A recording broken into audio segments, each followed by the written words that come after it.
Hello students, my self Vikas Kumawat, chemistry faculty CLC। तो nomenclature के next lecture में आपका स्वागत है। आज अपन चौथा लेक्चर देखने जा रहे हैं। टोटल अपना 25वां लेक्चर है, ठीक है ना। तो नामकरण अपन पढ़ रहे हैं, कार्बनिक यौगिकों का नाम लिखना अपन सीखना है, अपन को सीखना है। तो इसके लिए कुछ बेसिक अपन पढ़ रहे हैं, ठीक है ना। तो लास्ट क्लास में अपन ने जो चीज पढ़ी थी मैं एक बार रिवाइज करवा देता हूं आपको, फिर अपन इसको आगे नामकरण की ओर कंटिन्यू करेंगे। तो लास्ट क्लास में अपन बात कर रहे थे डीयू की। डीयू क्या होता है भाई? इसको जो है वो असंतृप्तता की कोटि भी बोलते हैं। असंतृप्तता, असंतृप्त, ठीक है, असंतृप्तता, ओके। अनसेचुरेशन बोलते हैं, हिंदी हो सकता है, हिंदी स्पेलिंग मिस्टेक हो सकती है। तो असंतृप्तता की कोटि, ठीक है। अनसेचुरेशन इंग्लिश में क्या बोला था भाई? डिग्री ऑफ अनसेचुरेशन, ठीक है ना। तो ये चीज जो है वो क्या होती है, या इसको डबल बॉन्ड इक्विवेलेंट द्विबंध तुल्यांक भी बोलते हैं, या फिर जो है वो इसको अपन जो है हाइड्रोजन डेफिशिएंसी इंडेक्स भी बोलते हैं। तो मैंने आपको क्या बताया था कि भाई किसी असंतृप्त या अचक्रीय, किसी असंतृप्त चक्रीय यौगिक को, ठीक है, किसी असंतृप्त चक्रीय यौगिक को, ठीक है ना, संतृप्त अचक्रीय में बदलने के लिए आवश्यक H2 अणुओं की संख्या, तो इसको अपन ने क्या बोला था भाई? इसी को अपन ने क्या बोला था? डीयू बोला था, ठीक है ना। एक डबल बॉन्ड जो होता है, एक डबल बॉन्ड के कारण डीयू जो है वो कितना आता है अपने पास? एक आता है। कैसे आया ये आप पिछली क्लास को एक बार वापस से देखें। एक ट्रिपल बॉन्ड के कारण डीयू कितना आता है? एक ट्रिपल बॉन्ड के कारण डीयू जो है वो 2 आता है। और एक रिंग के कारण डीयू कितना आता है? एक रिंग के कारण डीयू जो है वो अपने पास 1 आता है, ठीक है। ये चीज आपको ध्यान में रखनी है कि किसके कारण डीयू जो है वो कितना आया। और भाई इस डीयू को काम में क्या लेना है ये अभी अपन थोड़ी देर बाद देखेंगे। तो ये तो है डीयू, ये कैसे निकाला अपन ने, ये आप लास्ट क्लास में जाके देखिए, वापस से देखें एक बार उस लेक्चर को, ठीक है ना। तो आप किसी कंपाउंड के डीयू कैसे निकालते हैं, अपन पहले डीयू निकालना सीखेंगे, डीयू निकालने के तरीके देखेंगे, फिर इसके बाद डीयू की उपयोगिता देखेंगे, ठीक है ना। तो डीयू निकालने के 2 तरीके होते हैं बेसिकली। डीयू अपन 2 तरीके से कैलकुलेट कर सकते हैं। किसी भी कंपाउंड के लिए डीयू जो है वो 2 तरीके से निकाली जाती है। एक तो इसके संरचना सूत्र द्वारा, इसका जो स्ट्रक्चरल फॉर्मूला है, ठीक है ना, जो भी संरचना अगर आपको कंपाउंड की दी हुई है तो उससे डीयू निकाल सकते हैं। एक डीयू निकालने का तरीका होता है भाई अणु सूत्र द्वारा। 2 तरीके होते हैं अपने पास डीयू निकालने के, एक तो संरचना सूत्र, एक क्या होता है? अणु सूत्र होता है। तो इन दोनों तरीके से अपन डीयू निकाल सकते हैं। तो पहले अपन उस तरीके की बात करेंगे जिससे अपन जो है वो संरचना से डीयू कैसे निकाले, तो वो एग्जांपल अपन देखने जा रहे हैं। मैं कुछ स्ट्रक्चर बना के दे रहा हूं, उनकी डीयू के बारे में अपन को डिस्कशन करना है, ठीक है ना। आई होप आपने ये चीज समझी होगी अच्छे से। कुछ एग्जांपल्स देखें।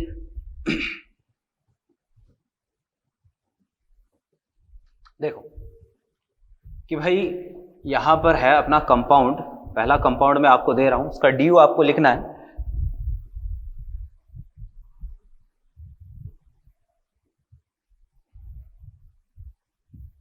ठीक है, इसके डीयू आपको चेक करनी है भाई, कंपाउंड की डीयू कितनी आएगी, ठीक है।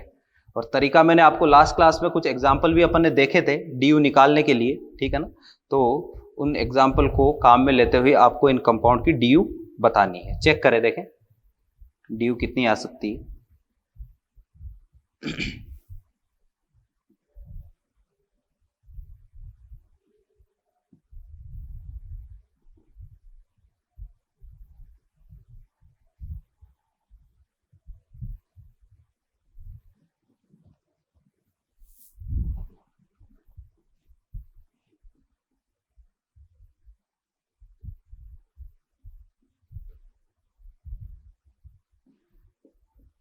हाँ भाई, एक एक करके देखें आप। लास्ट क्लास में मैंने आपको बता दिया था डीयू निकालने का तरीका।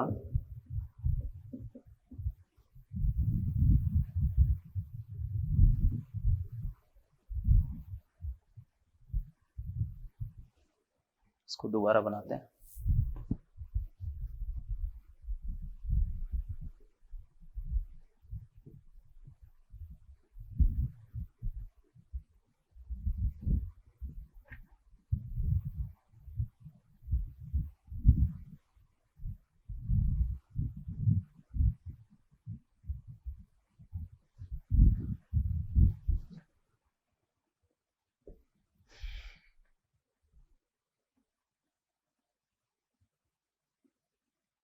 आपको total double bond, total ring और टोटल जो है वो ट्रिपल बॉन्ड काउंट करने हैं। एक डबल बॉन्ड की वजह से डी एक, एक ट्रिपल बॉन्ड की वजह से डी दो और एक रिंग की वजह से एक। तो आपको ये सारी चीजें काउंट कर लो, काउंट करते ही डी के बारे में आपको आइडिया मिल जाएगा, ठीक है ना।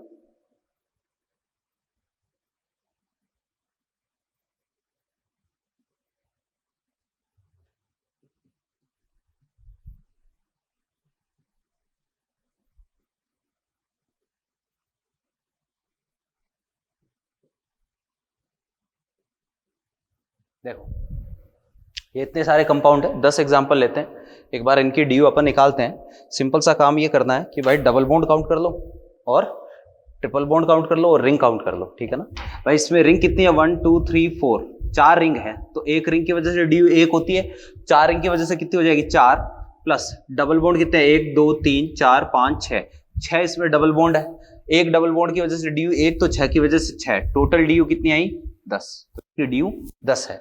यहां चेक करते हैं कितनी रिंग है, 3 तो रिंग हो गई, डबल बॉन्ड 1 2 3 4, 4 डबल बॉन्ड हो गए, एक डबल बॉन्ड की वजह से एक, तो 4 की वजह से 4, एक रिंग की वजह से एक, तो 3 की वजह से 3, तो डी कितनी आई इसकी 7। यहां चेक करते हैं, 4 तो रिंग दिखाई दे रही है, डबल बॉन्ड कितने हो गए, तो 1 2 3 4 5 6 7 8, तो 4 अपने पास रिंग है, 8 डबल बॉन्ड है, टोटल डी कितनी हो गई 12। इसको चेक करते हैं, तो डबल बॉन्ड जो है वो एक इस डबल बॉन्ड की वजह से एक, इसकी वजह से एक, इसकी वजह से 2, ट्रिपल बॉन्ड की वजह से, तो इसकी टोटल डी कितनी आएगी, इस कंपाउंड की डी आएगी 5। यहां चेक करते हैं, एक तो रिंग है 3 कार्बन की, रिंग कितने भी कार्बन की हो, एक रिंग की वजह से डी 1 और एक इसमें डबल बॉन्ड है, तो डी कितनी आएगी 2। ये वाला कंपाउंड देखना, इस कंपाउंड का नाम जो है ये भी आपको ध्यान में रखना है, इसको प्रिज्मेन बोलते हैं, प्रिज्मेन, ठीक है, क्योंकि प्रिज्म के जैसा दिखाई देता है, ठीक है ना। अपन क्या करते हैं, अभी आईयूपीएससी नाम लिखना अपन सीखेंगे, तो आईयूपीएससी में क्या है कि कुछ कॉम्प्लेक्स कंपाउंड जो होते हैं उनका नाम कैसे लिखा जाता है, उनका नाम लिखा जाता है जैसे उनकी शकल होती है, जैसी स्ट्रक्चर वो बनी होती है। प्रिज्म जैसी स्ट्रक्चर है प्रिज्मेन, ये क्यूब जैसी स्ट्रक्चर है, क्यूब घन के जैसी स्ट्रक्चर है, इसलिए इसको क्यूबेन भी बोलते हैं, ठीक है ना। तो प्रिज्मेन है, क्यूबेन है, ठीक है ना। तो इसकी ड्यू पूछिए, आपको टोटल रिंग काउंट करनी है, ध्यान से देखना जरा। एक नीचे वाली रिंग जो है वो मेरे को दिखाई दे रही है, नीचे वाली रिंग को मैं सबसे पहले तोड़ रहा हूं, तो इस रिंग को तोड़ दिया तो ड्यू जो है वो कितनी, एक रिंग की वजह से एक, ठीक है। फिर ध्यान से देखना, ये इधर वाली रिंग जो है वो भी मेरे को दिख रही है, ये वाली रिंग, ठीक है ना, ये वाली रिंग, तो इस रिंग को तोड़ूंगा तो ड्यू कितनी हो गई 2, ठीक है। फिर ये वाली रिंग जो है वो ट्राइंगल, ये वाला जो त्रिभुज दिख रहा है ये भी एक रिंग है, तो इस रिंग को तोड़ दिया तो ड्यू कितनी होगी 3, ठीक है। फिर देखना एक पीछे वाली रिंग, जिसको मैं क्या कर रहा हूं, हाईलाइट कर रहा हूं, ये जो पीछे वाली रिंग है ना, ये वाली, ये 4, तो ड्यू इसकी कितनी हो गई भाई, टोटल 4 रिंग आपको तोड़नी पड़ेगी, तो इसकी ड्यू कितनी आई प्रिज्मेन की 4। क्लियर है बात। यहां इसकी ये डायरेक्टली क्वेश्चन आता है कि भाई प्रिज्मेन की ड्यू कितनी है, क्यूबेन की ड्यू कितनी है, ठीक है ना। फिर इसको चेक करते हैं, तो इसके लिए देखना जरा, एक तो ये फ्रंट वाली रिंग आपको जो दिखाई दे रही है, ये वाली रिंग, ठीक है, तो इसको तोड़ूंगा तो ये हो गई ड्यू 1, एक रिंग की वजह से ड्यू 1, ठीक है।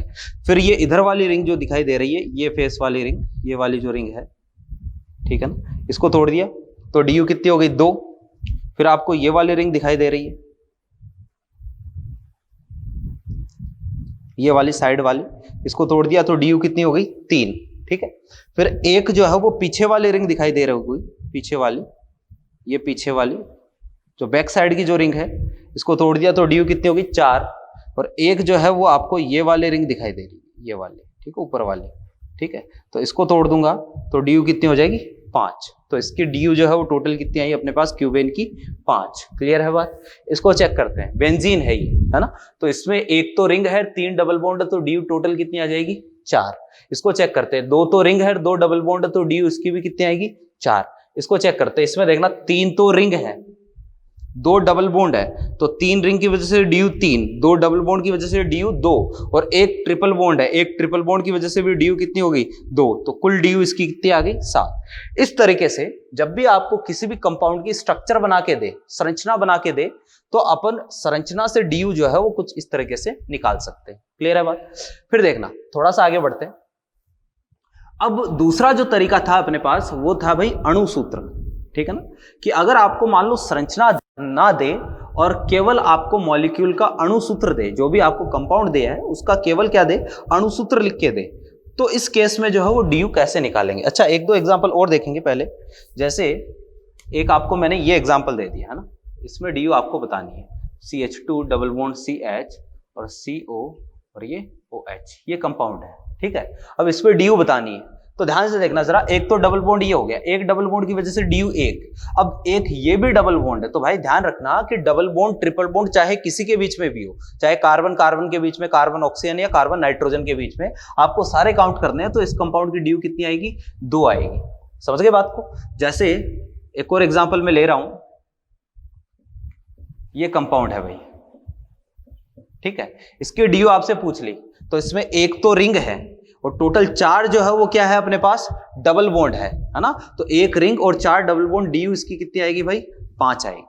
क्लियर है बात? इस तरीके से आपको DU निकालनी है। अब कई बार क्या करेगा, आपको कंपाउंड का फॉर्मूला लिख के दे देगा, ठीक है, तो अणु सूत्र से DU कैसे निकालते हैं, तो ये अपन सीखने जा रहे हैं। अणु सूत्र से DU ज्ञात करना, ठीक है। देखना जरा, आपको अणुसूत्र जो है वो किस तरीके का देगा। अणुसूत्र हो सकता है आपको इस तरीके का दे, जैसे CXHY, ठीक है। इसके अलावा आपको कोई हेलोजन दे सकता है XZ, X का मतलब कैपिटल X का मतलब हेलोजन है। इसके अलावा इसमें जो है वो आपको नाइट्रोजन भी मिल सकता है, ठीक है। तो नाइट्रोजन जो है इसकी संख्या मान लो A है, मतलब कोई कंपाउंड है जिसमें ये सारी चीजें आपको जनरली मिल सकती है। कौन कौन? कार्बन और हाइड्रोजन तो मिलेगा ही मिलेगा, इसके अलावा हेलोजन और आपको नाइट्रोजन भी देखने को मिल सकता है, ठीक है। तो इस तरीके से कोई भी फॉर्मूला आपको दे दे, तो इसका DU निकालने का तरीका अपने पास ये होता है, C+1 minus H plus X minus N by 2, ये DU निकालने का फॉर्मूला होता है, ठीक है। अब यहां पर C क्या है, तो C जो है यहां पर होता है कुल कार्बन परमाणु की संख्या, कि अणुसूत्र में टोटल जो है वो कार्बन परमाणु की संख्या कितनी है। H यहां पर होता है हाइड्रोजन परमाणु की संख्या, X जो है वो हेलोजन परमाणु की कुल संख्या, और N जो है वो होता है भाई नाइट्रोजन परमाणु की कुल संख्या, ठीक है ना। इसके अलावा अगर ऑक्सीजन आए, अपने फॉर्मूले में मान लो ऑक्सीजन है, तो ऑक्सीजन को DU में फॉर्मूले से जब निकालते हैं तो शामिल नहीं करते हैं। सल्फर आए तो सल्फर को भी शामिल नहीं करते हैं, फॉस्फोरस आए तो उसको भी शामिल नहीं करते हैं, ठीक है ना। कहने का मतलब जो बाईवेलेंट होता है ना, उसको अपन DU निकालने के लिए काउंट नहीं करते हैं। ऑक्सीजन हो गया, सल्फर हो गया, इनको अपन काउंट नहीं करेंगे, ठीक है। तो DU जो है वो फॉर्मूले से निकालनी हो तो ये तरीका अपन को काम में लेना है। एग्जाम्पल से अपन इसको समझने की कोशिश करते हैं।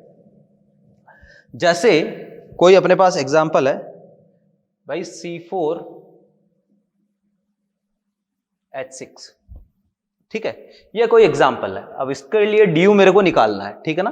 तो DU निकालने का तरीका क्या होता है भाई, C+1, तो कार्बन कितने अपने पास, 4 और एक कितने हो गए, C+1 5 minus H plus X minus N, hydrogen कितने हैं 6, हेलोजन है नहीं 0, नाइट्रोजन है नहीं 0 बाय 2, तो ये क्या आ गया भाई 5 माइनस 6 बाय 2, DU कितना आएगा इसका 2 आएगा। क्लियर है बात?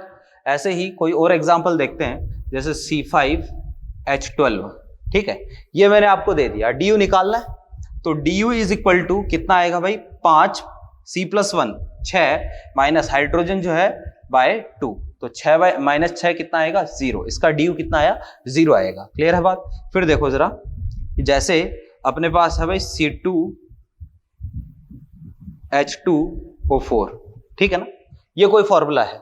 अब इसका मेरे को क्या करना है, DU निकालना है, तो DU निकालने के लिए कार्बन प्लस 1 यानी कितना आएगा भाई, कार्बन प्लस 1 3 माइनस फिर हाइड्रोजन 2, ऑक्सीजन को शामिल करते नहीं है, तो DU इसका कितना आएगा भाई 2, ठीक है ना।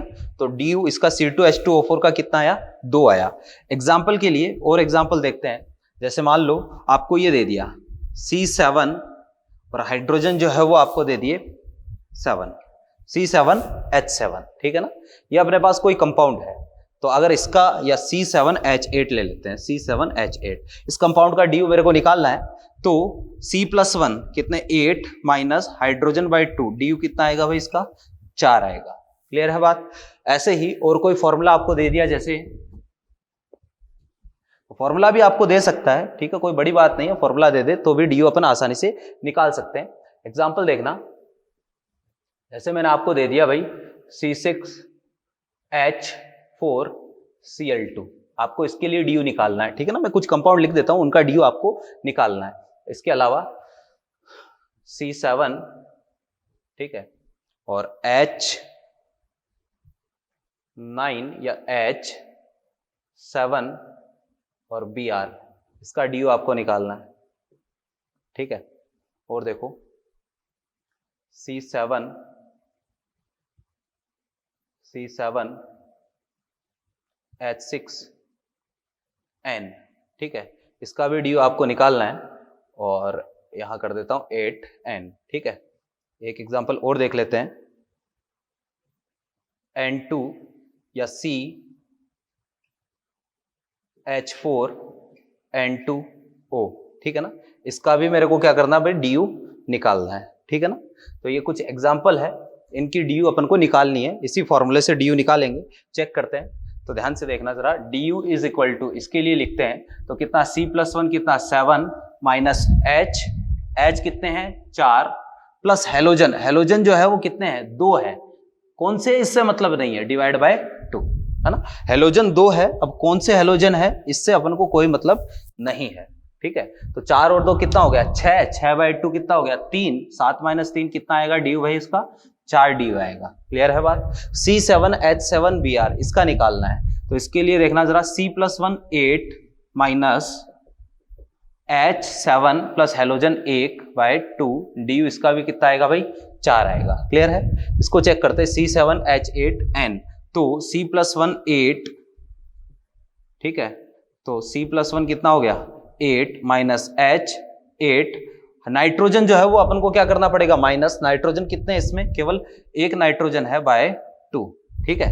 तो ये कितना हो गया भाई, अच्छा इसमें कुछ फॉर्मूले में गड़बड़ अपने कर दी है, ठीक है ना, तो फॉर्मूला जो है वो सही बना नहीं है, इसको जो है मैं यहां पर कर देता हूं भाई C7H9, ठीक है। तो H कितने हो जाएंगे अपने पास 9 माइनस 1, ठीक है, और 9 माइनस 1 कितना हो गया 8, तो ड्यू इसकी कितनी आएगी 4। क्लियर है। अगर फॉर्मूला सही नहीं आएगा तो ड्यू फ्रैक्शनल आएगी, अगर कहीं फ्रैक्शनल आता है इसका मतलब फॉर्मूले में कुछ गड़बड़ हो सकती है। हाँ, फ्रैक्शनल कई जगह आता है, लेकिन अभी अपन इतना डेप्थ में नहीं जाएंगे। जैसे इसके लिए ड्यू निकालते हैं, तो due is equal to C+1 कितना 2 माइनस हाइड्रोजन कितने हैं 4, नाइट्रोजन कितने हैं 2, ऑक्सीजन को काउंट करते नहीं है, डिवाइड बाय 2। क्लियर है। तो ये कितना आएगा 2/2 1, तो इसका ड्यू कितना आएगा भाई 1। क्लियर है बात। तो ये अपन ने फॉर्मूले से ड्यू निकालना सीख लिया, अपन ने स्ट्रक्चर से ड्यू निकालना सीख लिया। अब क्वेश्चन ये आता है कि सर ये ड्यू क्या काम में आएगी, है ना, ये सबसे बड़ा क्वेश्चन है। काम में क्या लेना है, तो लिया, लेकिन काम में क्या आएगा, क्वेश्चन कैसे आएगा, ये अगर समझ में नहीं आया तो भाई इसका मतलब ये है कि अपन ने कोई काम अब तक नहीं किया है। तो ध्यान से देखें, क्वेश्चन कैसे आ सकता है ड्यू से, या तो हो सकता है कि आपको डायरेक्टली पूछ ले कि भाई इसके डबल बॉन्ड इक्विवेलेंट कितना है, यानी इसका ड्यू कितना है, एक कंपाउंड बना के देगा। हो सकता है कंपाउंड आपको जो है वो मॉलिक्यूलर फॉर्मूले के फॉर्म में दे दे, या ये भी हो सकता है कि कंपाउंड आपको स्ट्रक्चर के फॉर्म में दे दे, स्ट्रक्चर बना के दे दे। तो स्ट्रक्चर से हो चाहे मॉलिक्यूलर फॉर्मूले से हो, डायरेक्टली ड्यू पूछे तो वो तो अभी अपन बता ही सकते हैं। अब देखना काम में क्या आएगा, मैं क्वेश्चन लिख रहा हूं, ठीक है ना, कि भाई एक कंपाउंड है पास C4H8 की सभी संभव संरचनाएं बनाइए। क्लियर है। ये मैंने आपको क्वेश्चन दे दिया कि C4H8 की सभी संभव संरचनाएं बनाइए, ठीक है ना। हालांकि ये जो क्वेश्चन है ये समावयवता वाले चैप्टर से रिलेटेड है, समावयवता वाला जब चैप्टर पढ़ेंगे तो इस तरह के क्वेश्चन जो है वो अपन वहां पर करेंगे, ठीक है। तो C4H8 की सभी संभव संरचनाएं बनाइए, ये जो क्वेश्चन है इसको अगर आपको करना है तो आपको ड्यू की हेल्प लेनी पड़ेगी। और ड्यू की हेल्प कैसे ले, तो पहले इसके लिए ड्यू निकालते हैं। तो इसके लिए ड्यू देखना क्या आएगा, इसके लिए due C+1 5 minus H/2 due कितने आएगी भाई इसकी HC4 दिया ना, तो ड्यू जो है वो इसकी आ जाएगी कितनी 1। ठीक है, अब देखें ध्यान से कि इसकी ड्यू आ गई 1। अब इसका मतलब क्या होता है, याद करो मैंने कहा था कि एक डबल बॉन्ड आए तो ड्यू कितना होता है, एक डबल बॉन्ड के कारण 1, एक अगर ट्रिपल बॉन्ड आए तो ड्यू कितना होता है 2, और एक अगर रिंग आ जाए चाहे भले ही कितने कार्बन की हो तो ड्यू कितना होता है 1। ठीक है, अब इसका उल्टा करेंगे कि अगर किसी कंपाउंड की ड्यू 1 आ रही है तो इसका मतलब उस कंपाउंड में एक डबल बॉन्ड हो सकता है या फिर उस कंपाउंड में क्या हो सकती है, एक रिंग हो सकती है। क्या कि अगर किसी कंपाउंड की ड्यू 1 आ रही है तो इसका मतलब क्या क्या हो सकता है, या तो उसमें एक डबल बॉन्ड होगा या एक रिंग होगी। जैसे इसकी ड्यू 1 आ रही है यानी ये जो कंपाउंड है C4H8 या तो इसमें एक डबल बॉन्ड होगा या फिर इसमें एक क्या होगी, रिंग होगी। क्लियर है बात, और रिंग कितने भी कार्बन की हो सकती है। अगर किसी कंपाउंड की ड्यू जो है वो 2 आए, ड्यू कितनी आ गई भाई 2 आ गई अपने पास, तो क्या क्या हो सकता है, या तो इसमें 2 डबल बॉन्ड हो सकते हैं, ठीक है, या फिर इसमें एक ट्रिपल बॉन्ड हो सकता है क्योंकि एक ट्रिपल बॉन्ड की वजह से भी ड्यू 2 होती है और एक 2 डबल बॉन्ड की वजह से भी ड्यू 2 होती है, या फिर इसमें 2 रिंग हो सकती है, एक रिंग की वजह से ड्यू 1 तो 2 की वजह से ड्यू 2, या फिर इसमें जो है वो एक डबल बॉन्ड प्लस एक रिंग हो सकती है। ये सारी पॉसिबिलिटीज बन सकती है कब, जब ड्यू 2 आती है तब। ड्यू 3 आए तो या तो 3 डबल बॉन्ड होंगे या एक ट्रिपल बॉन्ड प्लस एक डबल बॉन्ड हो जाएगा, या 3 रिंग हो जाएगी, या 2 डबल बॉन्ड प्लस एक रिंग, या 2 रिंग प्लस एक डबल बॉन्ड। ऐसे बहुत सारे कॉम्बिनेशन जो है वो बन सकते हैं। तो ड्यू से अपन को इस बारे में पता चलता है कि एक्चुअल में उस कंपाउंड की स्ट्रक्चर में कौन कौन सी चीजें पॉसिबल हो सकती है। उन्हीं चीजों को शामिल करते हुए अपन उस कंपाउंड की जितनी भी पॉसिबल स्ट्रक्चर है वो सारी ड्रॉ कर सकते हैं। जैसे यहां पर बात करें तो यहां से ड्यू से एक आइडिया मिल गया कि इसमें एक डबल बॉन्ड और एक रिंग हो सकती है। तो ध्यान से पहले 4 कार्बन में आपको जितने भी डबल बॉन्ड वाले हैं एक एक डबल बॉन्ड लगा के देख लेते हैं। डबल बॉन्ड वाले सारे बना लेंगे फिर रिंग वाले सारे बना लेंगे। तो ध्यान से देखना जरा, 4 कार्बन है और एक डबल बॉन्ड है, आप डबल बॉन्ड यहां लगा सकते हो। 4 कार्बन है और एक डबल बॉन्ड है, यहां लगा सकते हो। अब आप अगर हाइड्रोजन की वैलेंसी पूरी करोगे ना, 4 कार्बन एक डबल बॉन्ड लगा दिया, इसके अकॉर्डिंग चल रहे हो, हाइड्रोजन अपने आप 8 ही हाइड्रोजन अटैच होंगे। जैसे इस कार्बन की 2 वैलेंसी पूरी है, 2 खाली है तो यहां CH2, इस कार्बन की 1 वैलेंसी कंप्लीट है, 3 खाली है तो CH3, इस कार्बन की 2 वैलेंसी क्या है कंप्लीट है, 2 खाली है तो CH2, इस कार्बन की 3 वैलेंसी कंप्लीट है, 1 खाली है तो CH। आप चाहो तो चेक करके देख लो, फॉर्मूला क्या आया है C4H8। ऐसे यहां हाइड्रोजन लगा के देख लो, C4H8 ही बनेगा। क्लियर है। फिर देखो 1 2 3 4, आप अगर यहां पर डबल बॉन्ड लगा दोगे तो ये दोनों कैसे हो जाएंगे, सेम ही हो जाएंगे, इसलिए ये वाला इसकी स्ट्रक्चर नहीं बनेगी।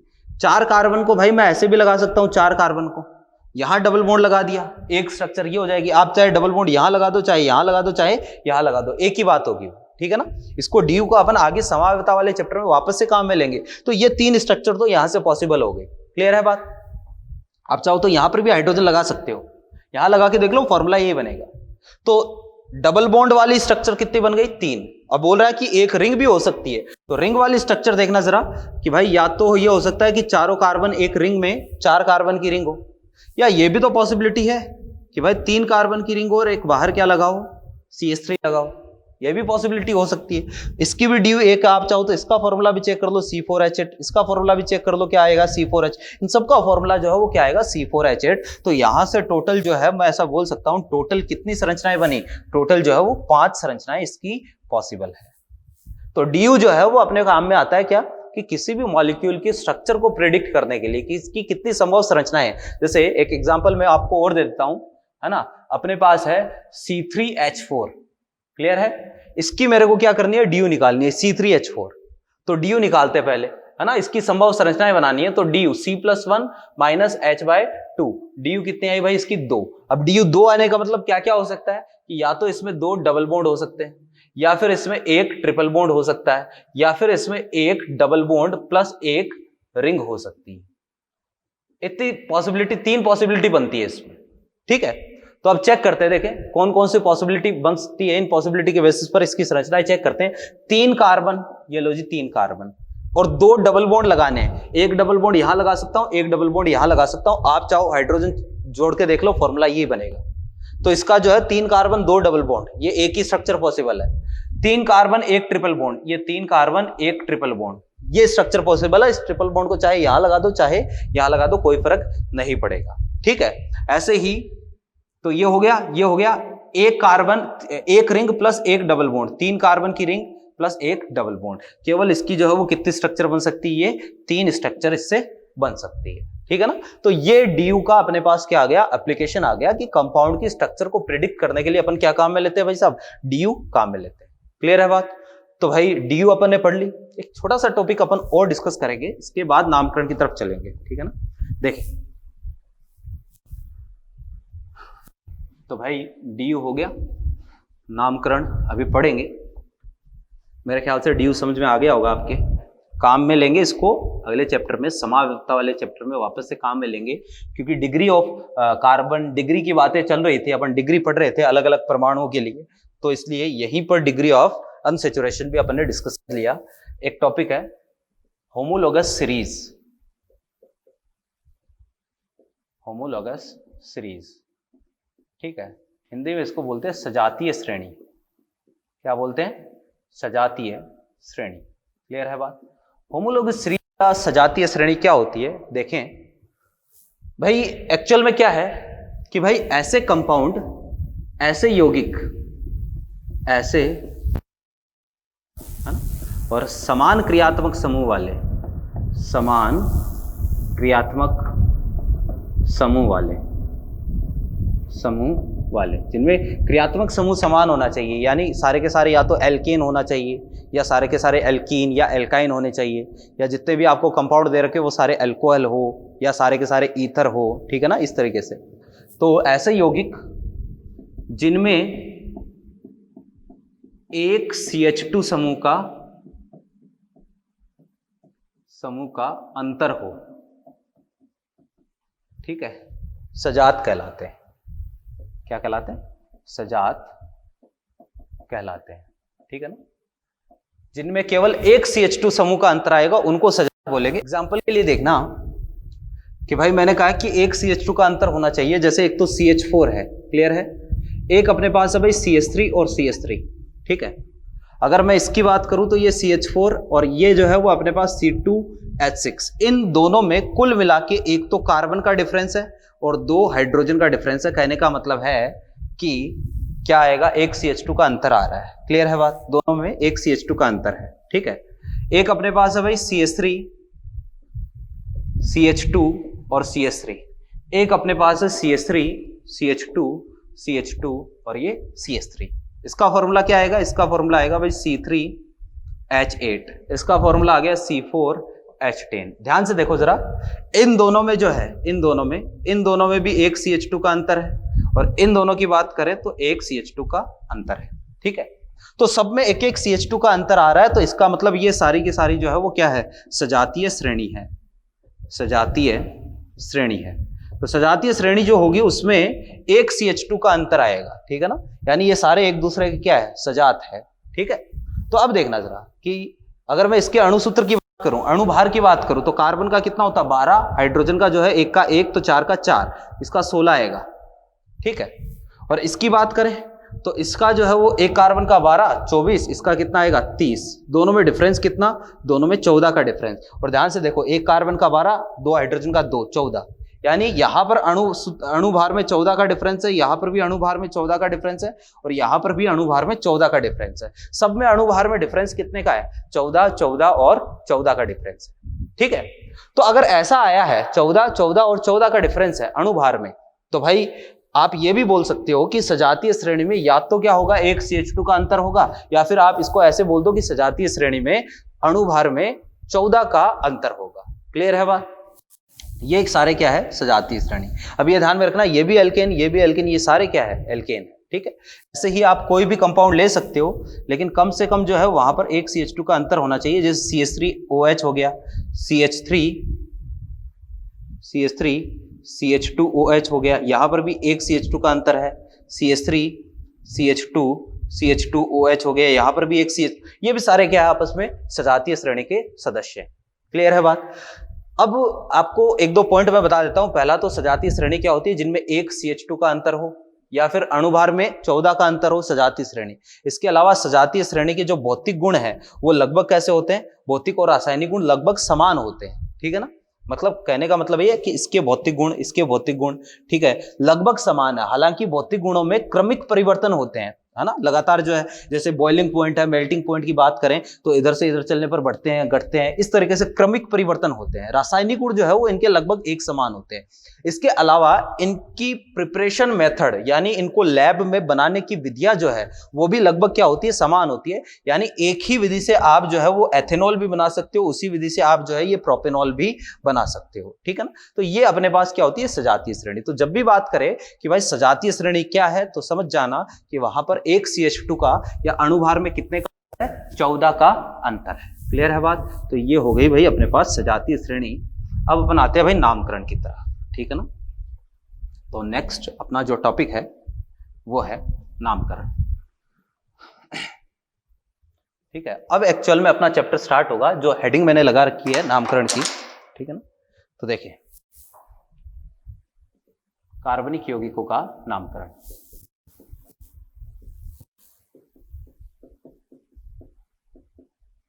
कार्बनिक यौगिकों का नामकरण, ठीक है। देखिए कि भाई किसी भी ऑर्गेनिक कंपाउंड का नाम लिखने के लिए, कोई भी ऑर्गेनिक कंपाउंड हो भले, ठीक है ना, लिखने के लिए 3 अपने पास सिस्टम है, तरीकों से किसी भी ऑर्गेनिक कंपाउंड का नाम अपन लिख सकते हैं। सबसे पहला तरीका है साधारण नाम। साधारण नाम या इसको प्रचलित नाम भी बोलते हैं। साधारण नाम बोल दो या प्रचलित नाम बोल दो, ठीक है। दूसरा अपने पास तरीका है व्युत्पन्न नाम, व्युत्पन्न नाम पद्धति, ठीक है ना। और तीसरा अपने पास तरीका है IUPAC नाम, ठीक है ना। तो किसी भी ऑर्गेनिक कंपाउंड का नाम जो है वो अपन इन तीनों सिस्टम से लिख सकते हैं, ठीक है ना। अब क्या था कि शुरू में, ठीक है, जब इतने ज्यादा ऑर्गेनिक कंपाउंड के बारे में अपन को नहीं पता था, उस टाइम पर अपन जो नामकरण की सिस्टम काम में लेते थे वो था सामान्य नाम, इसको साधारण नाम बोल दो, प्रचलित नाम बोल दो या सामान्य नाम बोल दो, ठीक है ना। तो शुरू में जब इतने ज्यादा ऑर्गेनिक कंपाउंड के बारे में नहीं पता था तो अपन नाम लिखते थे इस सिस्टम के द्वारा, साधारण नाम या प्रचलित नाम या सामान्य नामकरण द्वारा, ठीक है। फिर जैसे जैसे ऑर्गेनिक कंपाउंड की आगे डिस्कवरी होती गई तो वैसे वैसे ये लगने लगा कि ये जो सिस्टम है नाम लिखने का, ये इसमें कुछ कमी है, ये इनसफिशिएंट है, इसमें कुछ कमी है, इसमें सुधार की जरूरत है। तो इसलिए बाद में जो है वो दिया गया कैसा, व्युत्पन्न नाम दिए गए, ठीक है। और फिर जैसे जैसे और आगे एडवांस होता गया और ज्यादा ऑर्गेनिक कंपाउंड की डिस्कवरी होती गई तो ये लगने लगा कि हाँ भाई इसमें भी कुछ कमी है, तो बाद में इसको सुधार कर IUPAC नाम सिस्टम दिया गया। और IUPAC नाम सिस्टम में बहुत सारे रूल बनाए गए, नियम बनाए गए। आज उन नियमों को अप्लाई करके अपन हर ऑर्गेनिक कंपाउंड का नाम लिख सकते हैं, चाहे कोई भी ऑर्गेनिक कंपाउंड हो, ठीक है ना। तो IUPAC नाम के आगे अपन को और ज्यादा नामकरण के सिस्टम की जरूरत नहीं पड़ी, क्योंकि IUPAC नाम में ही क्या होता है भाई, बहुत सारे रूल होते हैं और उन रूल को अप्लाई करके किसी भी ऑर्गेनिक कंपाउंड का नाम अपन लिख सकते हैं। अब अगर मान लो इसमें भी अगर कहीं पर कुछ गड़बड़ आती है तो अब क्या होता है कि जैसे मान लो अभी कोई कंपाउंड ऐसा आ गया जिसका नाम IUPAC सिस्टम से नहीं लिख पा रहे हैं, तो उसके लिए अलग से रूल बना के वो IUPAC नेम सिस्टम में ही ऐड कर दिया जाता है। उसी में IUPAC सिस्टम के जो रूल है उनमें ही अगला रूल जो है बना के उसी में उस रूल के अकॉर्डिंग उसका नाम लिख लिया जाता है। तो इसके आगे जो है वो नामकरण के सिस्टम की बात अपन नहीं करते हैं। क्लियर है बात। तो ये 3 अपने पास क्या है, सिस्टम है नाम लिखने के। सबसे पहले अपन डिस्कस करेंगे किसके बारे में, साधारण नाम या प्रचलित नाम या सामान्य नाम, ठीक है ना। तो देखो सबसे पहला अपने पास हो गया भाई साधारण नाम, प्रचलित नाम या सामान्य नाम, ठीक है ना। इसको इंग्लिश में बोलते हैं भाई common name system, common name system, ठीक है। या इसको ट्राइबल नेम सिस्टम भी बोलते हैं, ठीक है ना। ट्राइबल का मतलब होता है प्रचलित, कॉमन का मतलब होता है सामान्य या साधारण, ठीक है ना। तो अब इस सिस्टम में अपन नामकरण लिखना देखेंगे। क्लियर है। तो ध्यान से देखना कि मैं ये बोल रहा हूं कि शुरू में क्या था, बहुत पहले की बात है, इतने ज्यादा ऑर्गेनिक कंपाउंड की डिस्कवरी नहीं हुई, बहुत ही कम ऑर्गेनिक कंपाउंड के बारे में लोगों को पता था। तो किसी भी ऑर्गेनिक कंपाउंड का जो नाम लिखा जाता था, ठीक है, वो लिखा जाता था कि भाई उसके स्रोत के आधार पर लिख दिया जाता था, क्या कि जहां से उस ऑर्गेनिक कंपाउंड को प्राप्त किया गया है उस स्रोत के आधार पर नाम लिख दिया गया ऑर्गेनिक कंपाउंड का। अभी एग्जांपल देखेंगे। या फिर स्रोत के आधार पर नहीं तो जिसने उनको खोजा है खोजकर्ता के आधार पर लिख दिया जाता था कि भाई जिसने भी उनकी डिस्कवरी की है उसी के नाम के आधार पर नाम दे दिया। या फिर क्या करते थे, गुणों के आधार पर लिख दिया जाता था कि जो कंपाउंड खोजा गया है उसके गुण कैसे हैं, उन गुणों के आधार पर नाम लिख दिया जाता था। तो सामान्य नाम जो है वो बेसिकली लिखे जाते हैं किसके आधार पर, स्रोत के आधार पर, स्रोत के आधार पर, या फिर खोजकर्ता के नाम के आधार पर, खोजकर्ता के नाम के आधार पर, या फिर लिखे जाते थे भाई गुणों के आधार पर, गुणों के आधार पर, है ना। यानी कि साधारण लिखने का कोई अपने पास ऐसे बेसिकली रूल नहीं थे, ठीक है ना, कोई ऐसे सिस्टम नहीं था नाम लिखने का। जहां से प्राप्त किया है, जिसने इसको प्राप्त किया है और क्या गुण है, इन सब के आधार पर नाम लिख देते थे। जैसे सबसे पहले अगर बात करें स्रोत के आधार पर, ठीक है, तो स्रोत के आधार पर कैसे नाम लिखते थे, तो यहां एग्जाम्पल से अपन इसको समझेंगे। जैसे CH4 को पहले बोला था गैस, ठीक है, इसको क्या बोला जाता था, मार्स गैस बोला जाता था। तो मार्स गैस जो है, अभी इसको क्यों बोलते थे, क्योंकि ये जो है ये मार्सी एरिया से इसको एक्सट्रैक्ट किया जाता था, निकाला जाता था, ये मार्सी एरिया से प्राप्त होता था। और मार्सी एरियाज का मतलब होता है दलदल वाले इलाके, जहां कीचड़ वाले इलाके होते हैं, जहां एक बैक्टीरिया होता है स्पेशल मिथेनोजन बैक्टीरिया बोलते हैं। तो ये बैक्टीरिया जो लगातार मिथेन का क्या करता रहता है भाई, उत्सर्जन करता रहता है। तो मार्सी एरिया से इसको प्राप्त किया गया था और उसी मार्सी एरियाज के नाम पर इसको क्या रख दिया गया भाई, इसका नाम मार्स गैस रख दिया गया, ठीक है ना। ऐसे ही अपने पास जैसे CH3COOH, इसको एसिटिक एसिड बोला गया, एसिटिक एसिड, ठीक है।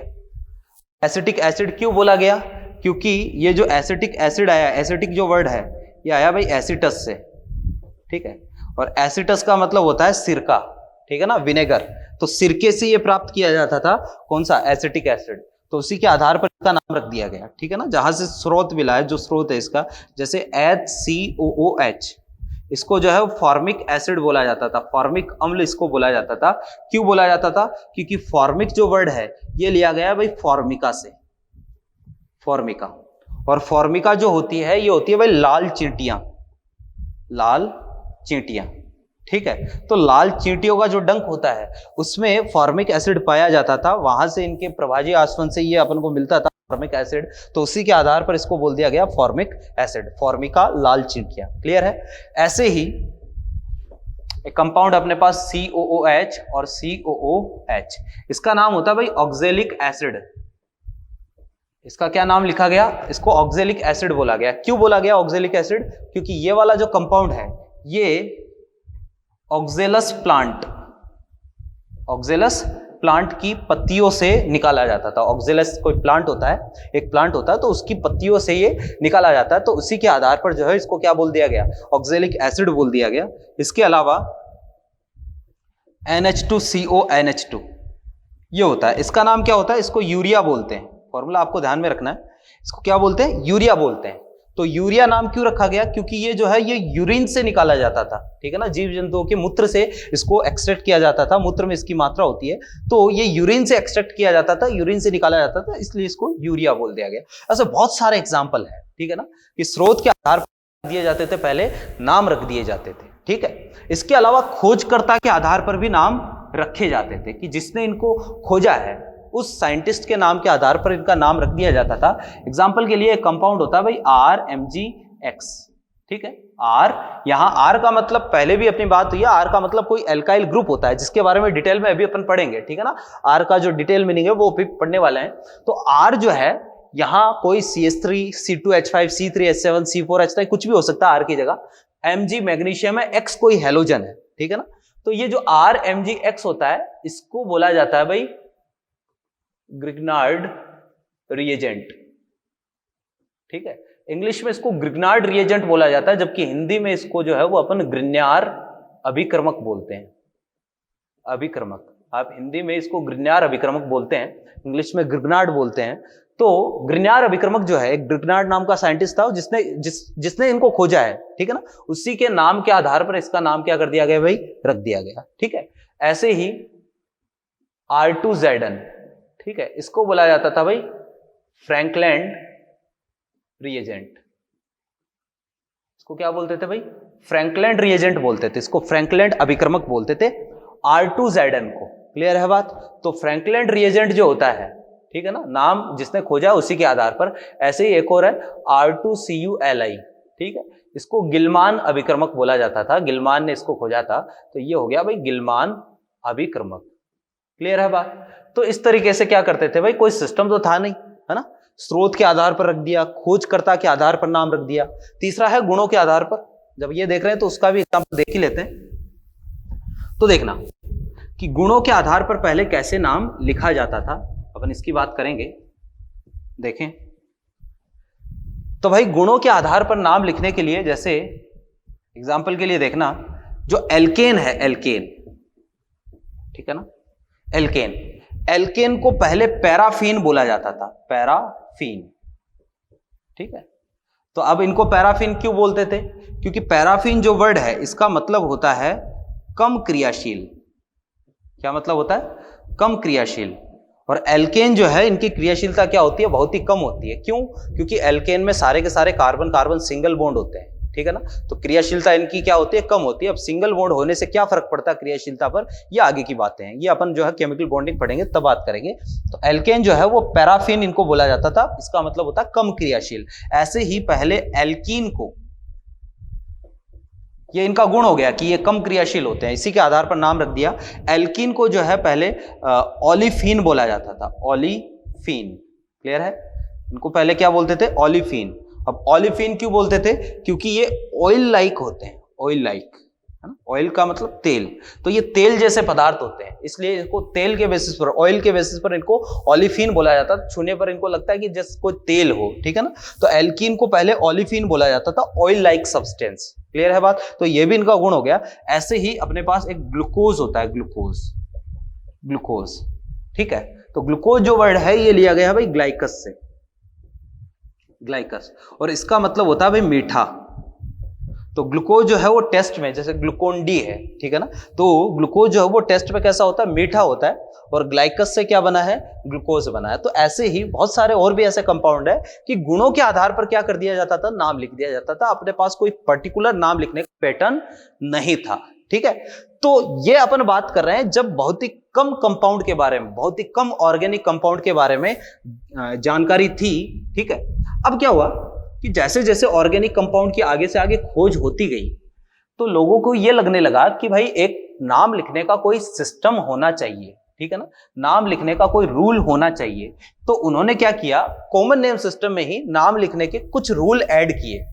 भाई इसी पद्धति में नाम लिखने के लिए कुछ उन्होंने रूल्स बनाए, ठीक है ना, और उन रूल से अपन क्या करते हैं, बहुत सारे, मतलब थोड़े और ऑर्गेनिक कंपाउंड की डिस्कवरी हुई, तो उन जितने भी उस टाइम पर डिस्कवर कंपाउंड थे उन सब का नाम जो है वो अपन इस सिस्टम से क्या करेंगे, लिखना सीखेंगे। कुछ रूल्स है इसमें, ज्यादा रूल्स नहीं है, कुछ रूल्स है। तो उन रूल को अप्लाई करके उस टाइम के जितने भी नॉन कंपाउंड है उनका नाम अपन लिख सकते हैं, ठीक है ना। अब वो रूल्स क्या है तो इसके बारे में अपन बाद में बात करेंगे। पहले अपन को इसी में, क्योंकि कॉमन नेम सिस्टम पढ़ना है तो एक छोटा सा टॉपिक अपन को पढ़ना पड़ेगा, और अपना टॉपिक है भाई रेडिकल्स। रेडिकल्स, ठीक है, हिंदी में इसको बोलते हैं भाई मूलक, ठीक है ना। ये टॉपिक अपन पढ़ते हैं क्योंकि अपन को कॉमन नेम लिखने के लिए जो रूल मैं आगे आपको बताऊंगा, वो सारे रूल अप्लाई करने के लिए, नाम लिखने के लिए अपन को रेडिकल्स के नाम की जरूरत पड़ेगी, मूलकों के नाम की जरूरत पड़ेगी। तो रेडिकल अपन पढ़ने वाले हैं। क्लियर है बात। तो ये मूलक क्या होते हैं समझो ध्यान से, कि अपने पास कोई भी मूलक का मतलब ये होता है कि कोई भी एक ऐसी प्रजाति, कोई भी ऐसी प्रजाति है जिनकी वैलेंसी खाली हो, ठीक है ना, जिनकी वैलेंसी क्या हो, फ्री हो, उनको बेसिकली अपन बोलते हैं मूलक, ठीक है। और इस चैप्टर में मूलक वैसे तो कई टाइप के होते हैं, ऑर्गेनिक रेडिकल होते हैं, इनऑर्गेनिक रेडिकल होते हैं, तो अपन इतना ज्यादा नहीं पढ़ेंगे, अपन केवल ऑर्गेनिक रेडिकल के बारे में पढ़ने वाले हैं। हाइड्रोकार्बन मूलकों के बारे में अपन पढ़ेंगे, हाइड्रोकार्बन मूलक, ठीक है। तो अपन हाइड्रोकार्बन मूलकों के बारे में पढ़ेंगे। ठीक है, अब हाइड्रोकार्बन मूलक जो है वो क्या होते हैं, तो ध्यान से देखना कि कोई भी अपने पास हाइड्रोकार्बन है, हाइड्रोकार्बन का मतलब क्या होता है भाई, हाइड्रोकार्बन का मतलब या तो एल्केन या एल्कीन या फिर एल्काइन। हाइड्रोकार्बन का मतलब होता है एल्केन, एल्कीन या फिर एल्काइन। क्लियर है? तो किसी भी हाइड्रोकार्बन में से आपको क्या करना है, एक या एक से अधिक हाइड्रोजन हटाने हैं। ठीक है ना, क्या करना है, एक या एक से अधिक, एक या एक से अधिक हाइड्रोजन हटाने हैं, अधिक H, इसमें से क्या करना है, माइनस करना है। तो किसी भी हाइड्रोकार्बन में से एक या एक से अधिक हाइड्रोजन हटाने के बाद में जो भी प्रजातियां बनेगी उनको ही अपन क्या बोलेंगे, उनको ही हाइड्रोकार्बन मूलक बोलेंगे। क्लियर है बात? क्या है कि भाई किसी भी हाइड्रोकार्बन में से, यानी एल्केन, एल्कीन और एल्काइन में से आपको एक या एक से ज्यादा हाइड्रोजन हटाने हैं, तो एक या एक से ज्यादा हाइड्रोजन हटाने के बाद जो भी अपने पास बनेगा उसी को क्या बोलेंगे, हाइड्रोकार्बन रेडिकल बोलेंगे। क्लियर है बात? जैसे मान लो अपने पास कोई एल्केन है, एल्केन, ठीक है। अच्छा, एक चीज और कि भाई अगर आप किसी भी हाइड्रोकार्बन में से केवल एक H हटाते हो, है ना, अभी एग्जांपल से इसको समझ लेंगे, केवल एक H हटाते हो तो जो मूलक बनेगा उसको एक संयोजी मूलक बोलेंगे। क्या बोलेंगे? एक संयोजी मूलक, क्योंकि उसकी एक ही संयोजकता खाली होगी। ठीक है, किसी भी हाइड्रोकार्बन में से अगर अपन क्या करते हैं भाई, एक ही हाइड्रोजन हटाते हैं तो एक संयोजी मूलक बनेगा। अगर आप दो हाइड्रोजन हटाते हो, दो हाइड्रोजन, तो इसको बोलेंगे द्विसंयोजी मूलक, द्विसंयोजी मूलक। क्लियर है? अगर आप तीन हाइड्रोजन हटाते हो तो इसको अपन बोलेंगे त्रिसंयोजी मूलक, त्रिसंयोजी मूलक। ठीक है, तो मैक्सिमम जो है वो अपन को तीन हाइड्रोजन तक ही हटाना है। तो एक हटाएंगे तो एक संयोजी, दो हटाएंगे तो दो संयोजी, और तीन हटाएंगे तो त्रिसंयोजी। इनमें से जो सबसे ज्यादा काम में आएगा वो एक संयोजी आएगा, है ना। तो द्विसंयोजी और त्रिसंयोजी इतना ज्यादा काम में नहीं आते, तो इनकी बातें अपन नहीं करेंगे, लेकिन एक संयोजी मूलकों को अपन बहुत ज्यादा डिटेल पढ़ेंगे। कोई भी एल्केन है तो एल्केन का फॉर्मूला क्या होता है भाई, जनरल फॉर्मूला CnH2n+2, ये एल्केन का सामान्य सूत्र होता है। इसमें से आपको क्या करना भाई, एक हाइड्रोजन हटाना है। तो अगर एक हाइड्रोजन आपने हटा दिया तो अपने पास क्या बनेगा, एल्केन का मूलक बनेगा, है ना। और मूलक भी कौन सा, एक संयोजी मूलक बनेगा, एक संयोजी मूलक। एक ही हाइड्रोजन हटाने की बात कर रहे हैं तो एक संयोजी मूलक का फॉर्मूला क्या हो जाएगा, CnH2n+1, ये इसका सूत्र हो जाएगा। ऐसे ही एल्कीन है, एल्कीन, ठीक है, एल्कीन का फॉर्मूला CnH2n होता है। इसमें से एक हाइड्रोजन हटा दूं तो भी वही एक संयोजी मूलक बनेगा। इसका फॉर्मूला क्या आएगा, CnH2n-1। ठीक है, ऐसे ही अपने पास क्या है, एल्काइन है, इसका फॉर्मूला CnH2n-2 होता है। एक हाइड्रोजन हटा दिया तो एक संयोजी मूलक CnH2n-3, ये इसका क्या हो जाएगा, सूत्र हो जाएगा। एक एक हाइड्रोजन क्या कर दो, हटा दो, तो एक संयोजी मूलकों का निर्माण हो। अब देखना, एग्जाम्पल से अपन बात स्टार्ट करेंगे। सबसे पहले अपन पढ़ने वाले भाई एल्केन के मूलक। क्या पढ़ेंगे, एल्केन के मूलक। तो देखें,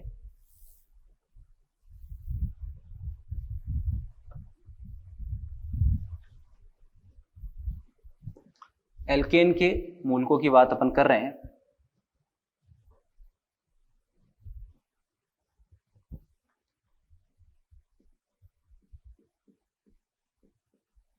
एल्केन के मूलक, ठीक।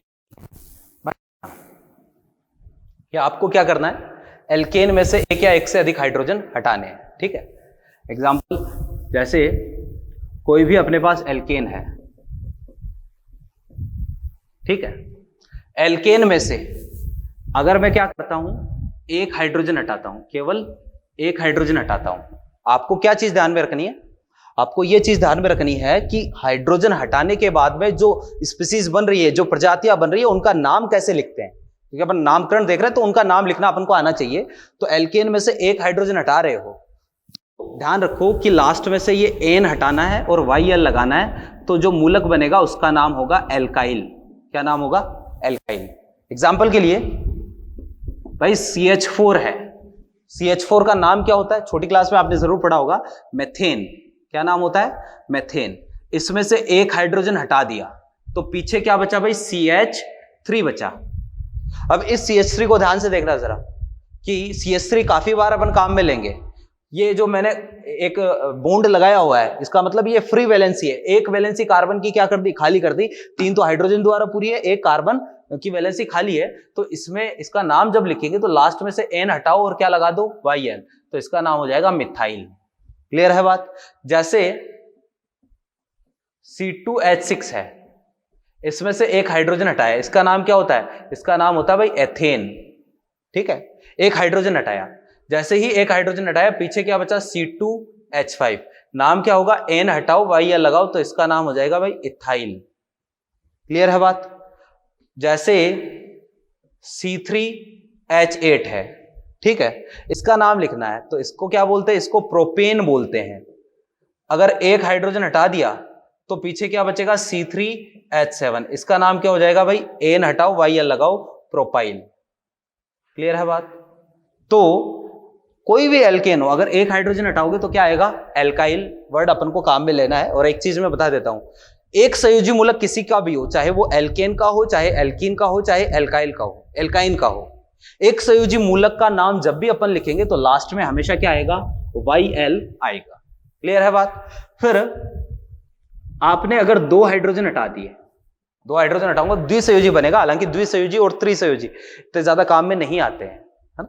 2 हाइड्रोजन हटा दिए, और 2 हाइड्रोजन हटा के कई तरीके हैं, 2 हाइड्रोजन हटा के फ्रॉम सेम कार्बन। आपने एक ही कार्बन से क्या कर दिए, 2 हाइड्रोजन हटा दिए। ठीक है, तो आपको जो नाम लिखना है वो लिखना है भाई एल्किलिडीन। क्या नाम आएगा, एल्किलिडीन। क्लियर है बात। अगर मान लो आपने 2 हाइड्रोजन हटा दिए, ठीक है, और आपने 2 हाइड्रोजन जो हटाए वो विसिनल कार्बन से हटाए हैं, यानी आजू बाजू वाले कार्बन से हटाए हैं। ध्यान रखना, ऑर्गेनिक में 2 वर्ड आते हैं, एक तो आता है जेम, एक आता है विसिनल।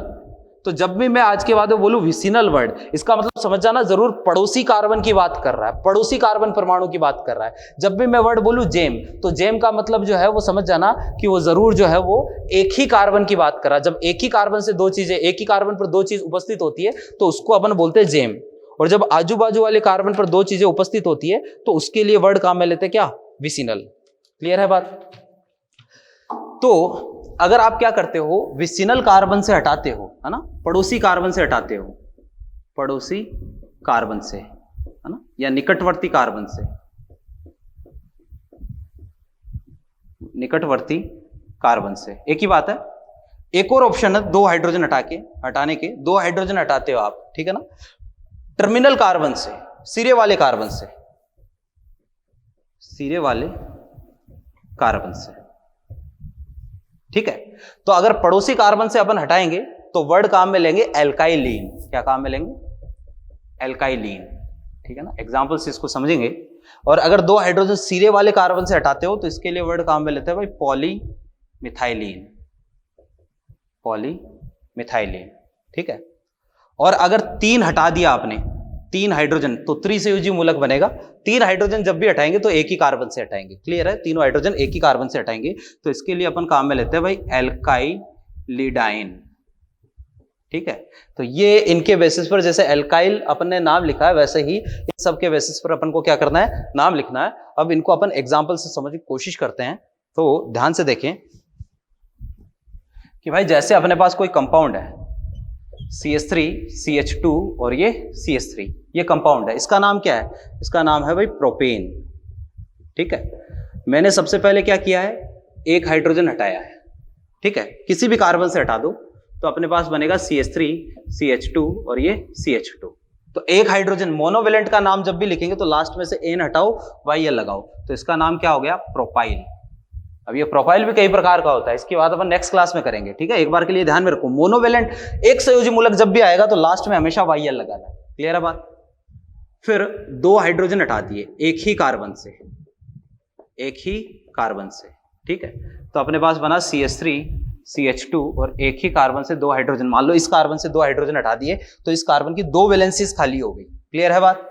तो इसका जो नाम आएगा, देखना जरा, इसका नाम क्या लिखा है, एल्काइलिडीन। यानी एल्क वर्ड तो एज इट इज रहेगा, आगे आपको लिडीन लगाना है। ठीक है, यानी प्रोप वर्ड तो एज इट इज रहेगा, आगे लिडीन लगाना, तो इसका नाम हो गया भाई प्रोपाइलिडीन। क्लियर है बात। ठीक है ना, तो इसका नाम हो गया प्रोपाइलिडीन, है ना। तो इसमें जो है वो अपन ने वाई मिस कर दिया है, तो एल्काइलिडीन, तो ये हो गया प्रोपाइलिडीन। क्लियर है बात? फिर देखना जरा कि 2 हाइड्रोजन आपने हटा दिए निकटवर्ती कार्बन से, पड़ोसी कार्बन से, पड़ोसी कार्बन से। अब पड़ोसी कार्बन कौन से है? ये दोनों पड़ोसी कार्बन है या ये दोनों पड़ोसी कार्बन है? ये दोनों पड़ोसी कार्बन नहीं माने जाएंगे, तो आपने जो है वो 2 हाइड्रोजन हटाए पड़ोसी कार्बन से, एक यहां से। तो इस मूलक का नाम जो है वो अपन लिखेंगे एल्काइलीन के बेसिस पर, तो इसका नाम होगा भाई प्रोपाइलीन, प्रोपाइलीन। क्लियर है बात? फिर देखो 2 हाइड्रोजन आपने हटाए, सिरे वाले कार्बन कौन से है? ये दोनों कार्बन जो है वो सिरे वाले हैं, तो सिरे वाले कार्बन से, सिरे वाले कार्बन से, ठीक है। तो सिरे वाले कार्बन से हटाए तो अपन क्या काम में लेंगे? पॉलीमिथाइलिन। अब पॉली का मतलब अगर 2 है, 2 कार्बन है, 2 कार्बन बेसिकली होंगे नहीं, कम से कम 3 कार्बन तक अपन को ध्यान में रखना है। 3 के लिए ट्राई, 4 कार्बन टेट्रा, 5 कार्बन के लिए पेंटा, ये काम में लेना है। तो 3 है तो इसको बोलूंगा भाई ट्राई मिथाइलिन, ये इसका नाम हो गया, ठीक है। और 3 हाइड्रोजन अगर आपने हटा दिए, एक ही कार्बन से हटाने हैं, तो CH3 CH2 और ये इससे 3 हाइड्रोजन मैंने हटा दिए, तो इसका नाम एल्काइलिडीन, तो इसका नाम क्या हो जाएगा? एल्काइलिडाइन, तो इसका नाम हो जाएगा प्रोपाइलिडाइन, ठीक है। तो ये रेडिकल्स के नाम जो है वो अपन को इस बेसिस पर क्या करते हैं? एल्केन की बात कर रहे हैं, एल्केन का मोनोवेलेंट, बाईवेलेंट, ये तीनों बाईवेलेंट और ये ट्राईवेलेंट। एल्केन के लिए अपन को देखने हैं, जबकि एल्कीन और एल्काइन के लिए मैं केवल आपको मोनोवेलेंट रेडिकल ही बताऊंगा, तो सबसे ज्यादा काम में मोनोवेलेंट ही आते हैं। अगर ये नीचे वाले आपके समझ में नहीं आए तो कोई बात नहीं, अपन इनको एग्जाम्पल से समझने की और कोशिश करेंगे, कल कुछ और एग्जाम्पल इन पर करेंगे, और नहीं समझ में आए कोई बात नहीं, इतने ज्यादा काम में भी नहीं आने हैं, लेकिन मोनोवेलेंट वाला जो है ना ये समझ में आना चाहिए। जैसे मेथेन से क्या बना? मिथाइल बना, एथेन से क्या बना? इथाइल बना, प्रोपेन से क्या बना? प्रोपाइल बना, ये समझ में आना चाहिए। क्लियर है बात? इसके बाद में बाकी की जो रेडिकल है और एग्जाम्पल अपन देखेंगे, लेकिन नेक्स्ट क्लास में देखेंगे, ठीक है। इससे संबंधित कोई भी आपको डाउट हो तो बिल्कुल आप जो है वो व्हाट्सएप पर वो डाउट भेजें, डिस्कस करें, ठीक है ना। कोई डाउट मन में ना रखें, CLC आपके सारे डाउट सॉल्व करेगी। तो इसके बाद में नेक्स्ट क्लास में अपन इसको यहाँ से कंटिन्यू करते हैं।